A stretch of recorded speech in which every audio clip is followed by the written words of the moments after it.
Hey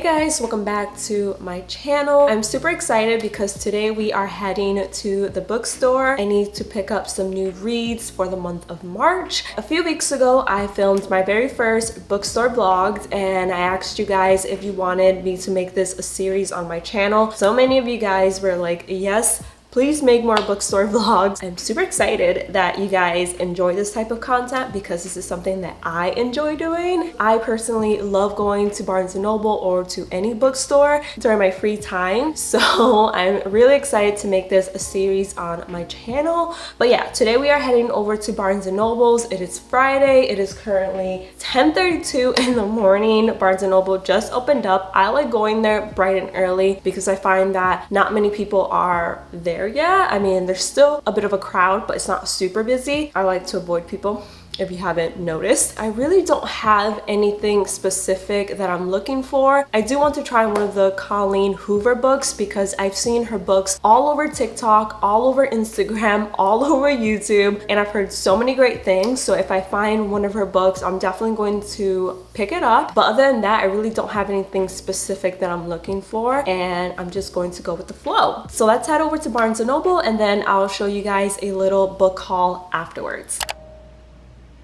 Why is it almost $16 to go to Barnes & Noble right now? It's normally like 11 bucks. What is going on? It is so nice out today, you guys.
Alright, so I just got back home from the bookstore. I ended up purchasing 5 books. I could not help myself. I am so excited to share with you guys the books that I picked up, but I'm even more excited to read them because they all sound so freaking good. I can't wait. So let's start off with the TikTok books. The books that I have seen everywhere. The first book that I picked up was It Ends With Us by Colleen Hoover.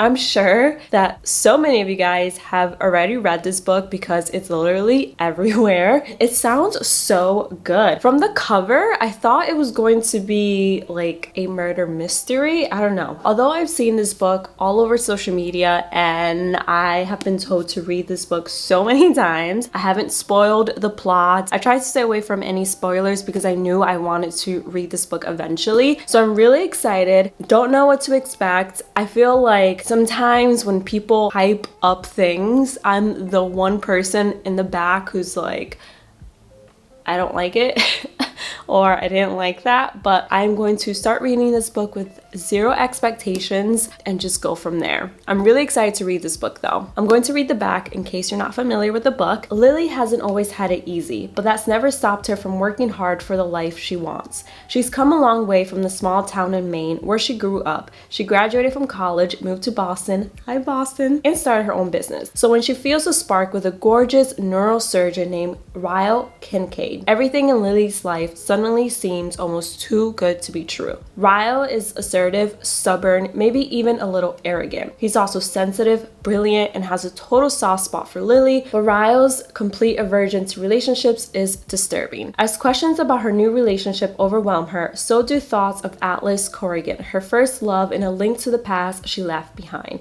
He was her kindred spirit, her protector. When Atlas suddenly reappears, everything Lily has built with Ryle is threatened. With this bold and deeply personal novel, Colleen Hoover delivers a heart-wrenching story that breaks exciting new ground for her as a writer.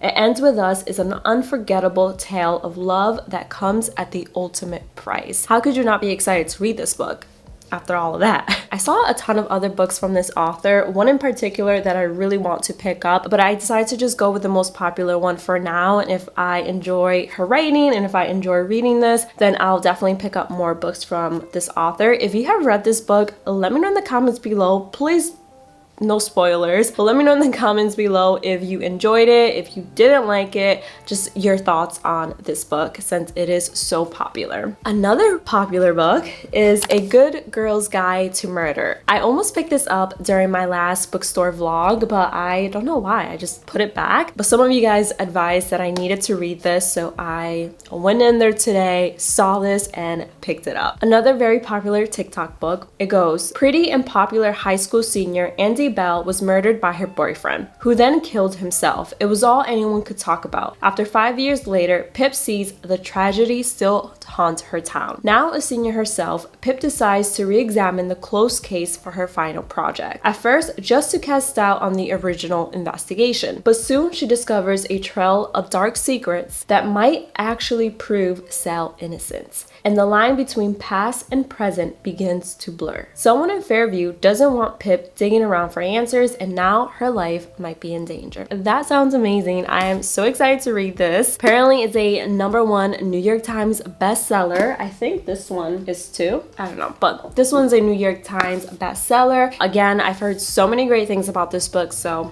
I picked it up, very excited. This next book that I picked up is actually a romance novel. I'm actually not that into romance novels unless it's a Christmas novel, then I'm into it. But I tend to get bored pretty quickly. But I've heard so many great things about this author and the Off-Campus series, so I decided to give it a try, go out of my comfort zone, try something new. This book is called The Deal. I saw a few of her books at Barnes & Noble, so if this one turns out to be good, I might pick up more. I'm assuming this book is going to be spicy based on the back. So the back reads, Hannah Wells has finally found someone who turns her on. Spicy. But while she might be confident in every other area of her life, she's carrying around a full set of baggage when it comes to sex and seduction. If she wants to get her crush's attention, she'll have to step out of her comfort zone and make him take notice, even if it means tutoring the annoying, childish, cocky captain of the hockey team in exchange for a pretend date. All Garrett Graham has ever wanted is to play professional hockey after graduation, but his plummeting GPA is threatening everything he's worked so hard for. If helping a sarcastic brunette make another guy jealous will lift his grades and secure his position on the team, he's all for it. But when one unexpected kiss leads to the wildest sex of both their lives, it doesn't take long for Garrett to realize that pretend isn't going to cut it. Now he just has to convince Hannah that the man she wants looks a lot like him. Spicy. Based on the back, I'm assuming that this book is going to have like 2 points of views, one from the female and one from the male, which I find very interesting. So again, very excited to read this. I'll let you guys know what I think about it. All right, so this is another romantic novel. I don't know, maybe I'm in the romantic mood, but I read the back cover and I could not resist picking it up. It just sounded way too cute for me not to actually read it. The cover is so cute. It's actually a romantic comedy, which I think I will enjoy. Apparently it's about a wedding planner who is broken up with literally on her wedding day. I can't even imagine the devastation of being broken up on your wedding day. Like, how do you get to your actual wedding and decide that you don't want to marry that person? Like, that's insane to me. But nevertheless, after she's broken up with on her wedding day, she continues doing her job as a wedding planner, ends up having to work with her ex-brother-in-law, which she can't stand and he can't stand her. Apparently they end up developing feelings for one another throughout their work partnership, and they have to navigate those feelings because who wants to date your brother's ex-fiance and who wants to date their ex-brother-in-law? That's so awkward on so many levels. So I'm excited to see how it turns out, if they do decide to stay together or if they decide to not start a relationship. The last book that I picked up is keeping up with my goal of reading one classic per month, and this one is Persuasion by Jane Austen. Apparently this is a romantic comedy. I've never read any of the Jane Austen books, so I'm really excited to read this one and see what I think about it. It seems like a pretty short book. It's not thick at all. Apparently it's a romantic comedy and an insightful exploration of our need to persuade and be persuaded by others. So this is the summary of the book. 8 years ago, Anne broke off her engagement to the dashing young naval officer Frederick Wentworth. Though she loved him with all her heart, she followed the advice of Lady Russell, her only true friend, whose greater experience and wisdom she trusted. Lady Russell was as worried by Wentworth's self-confident manner as by his lack of any title or money. Wentworth was crushed and embittered by Anne's rebuke. Anne was only crushed. Now 27 and considered a faded beauty. That's crazy. I am 27 years old. Yes, I'm married. That's not the point. It's so crazy how back in the day, if you weren't married at a very young age, you would consider like damaged goods. Like you weren't worth anything. That's insane. But moving on. Now 27 and considered a faded beauty, she is resigned to a spinster's life. Then she learns that Wentworth, now a captain and wealthy with prize money, has returned. While Anne visits her merry younger sister Mary, Wentworth pays frequent calls on Mary's two charming sisters-in-law, and Anne must endure Mary's debates with her husband over which of the girls Wentworth should marry. Anne takes solace in the fact that only Wentworth and Lady Russell know that he courted her. She tries to avoid him. When she cannot, she is polite but formal, and he pays her little notice. She knows he has not forgiven her, and his presence is a constant reminder of what she has lost. Wentworth, meanwhile, may have ideas of his own. It sounds like a good read. I don't know. I'm intrigued to read and find out how this book is going to end, and it seemed like a good Jane Austen book to start with. I was reading some of the others and they really didn't captivate me based on the book's summary, but this one actually like made me interested, and I was like, okay, I'm kind of interested in finding out what happens. I cannot wait to start reading these books. I'm super excited. Let me know in the comments below if you have read any of these books. Also, give me any book recommendations that you may have. What books should I pick up during my next bookstore vlog? I would love to hear you guys' recommendations. And that's pretty much it for today's video. I really hope you guys enjoyed. I love filming these types of videos, and I will definitely continue filming them. But if you did enjoy watching this video, don't forget to give it a big thumbs up. Don't forget to subscribe. I would love to have you a part of my channel, and I'll see you guys in the next one. Bye guys.